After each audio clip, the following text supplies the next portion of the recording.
Item number 20 नागरिकता संशोधन विधेयक 2019। माननीय मंत्री जी। महोदय, मैं प्रस्ताव करता हूं कि नागरिकता अधिनियम 1955 का और संशोधन करने वाले विधेयक पर विचार किया जाए।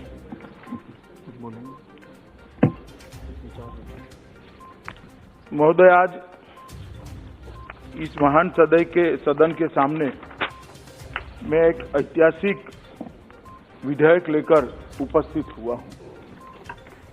इस विधेयक को इस महान सदन की अनुशंसा मिलने के बाद ही लाखों करोड़ों लोग यातनापूर्ण जीवन से मुक्त हो जाएंगे और सम्मान के साथ भारत के नागरिक होंगे।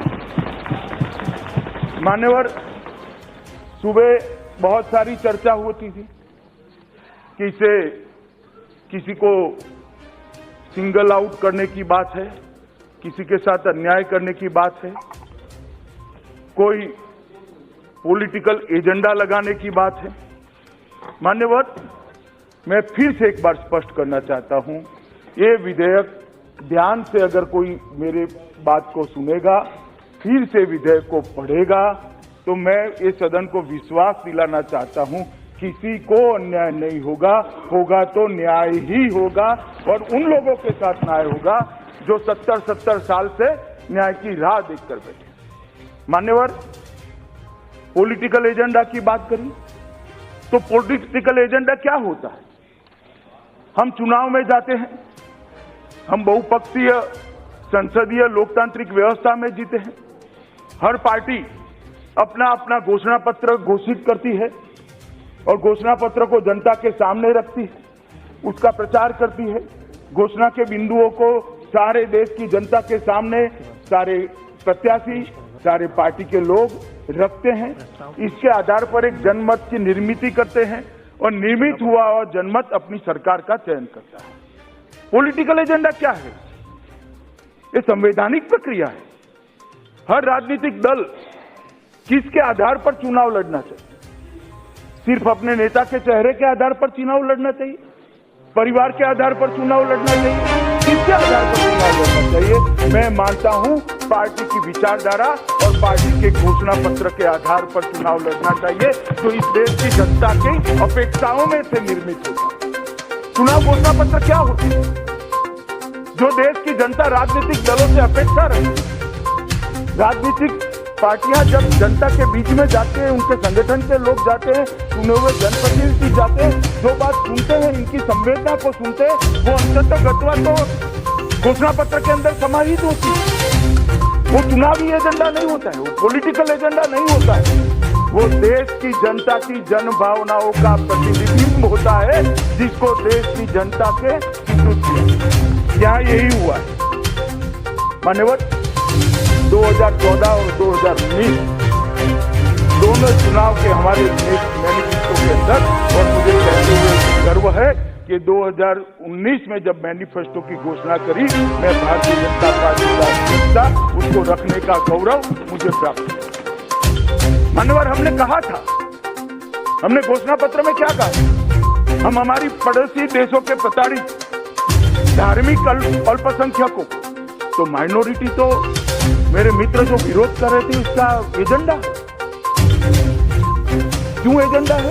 क्योंकि आप मानते हैं कि माइनॉरिटी को विशेष व्यवस्था मिलनी चाहिए।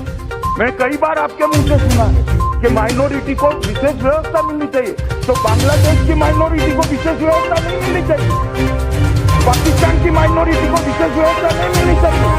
अफगानिस्तान की माइनॉरिटी को विशेष व्यवस्था नहीं मिलनी चाहिए? कौन भेदभाव कर रहा है? मान्यवर, मैं तो नहीं कर रहा। भेदभाव कौन कर रहा है? एक जगह पे तो खड़े होते हैं, माइनॉरिटी को सिंगल आउट कर। अरे हम क्या कर रहे हैं? माइनॉरिटी को ही अधिकार दे रहे, मगर वो माइनॉरिटी बांग्लादेश, पाकिस्तान और अफगानिस्तान। मान्यवर, हमने कहा बड़ी सी पड़ोसी देशों के प्रताड़ित धार्मिक अल्पसंख्यकों के संरक्षण के लिए सिटीजनशिप अमेंडमेंट बिल, जिसको सीएबी के पॉपुलर नाम से जाना जाता है, हम इसको लागू करने के लिए प्रतिबद्ध है। और हम साथ में भी कहा था कि हम पूर्वोत्तर राज्यों के उन वर्गों के लिए मुद्दों को स्पष्ट करने के लिए भी प्रयास करेंगे जिन्होंने कानून के बारे में आशंका व्यक्त की है और पूर्वोत्तर के लोगों की भाषाई, सांस्कृतिक और सामाजिक पहचान की रक्षा के लिए भी हमारी प्रतिबद्धता है। मान्यवर, आज जो मैं बिल लेकर आया हूं वो बिल हमारी वो घोषणा पत्र के अनुरूप है जिसको इस देश की 130 करोड़ की जनता ने मोदी जी के मैंडेट के साथ अप्रूव किया। और सालों की मांग है, इसमें पार्टी की आइडियोलॉजी से ऊपर उठकर सोचना चाहिए। लाखों करोड़ों लोग वहां से धकेल दिए गए। कोई आदमी अपना देश वैसे ही नहीं छोड़ता है।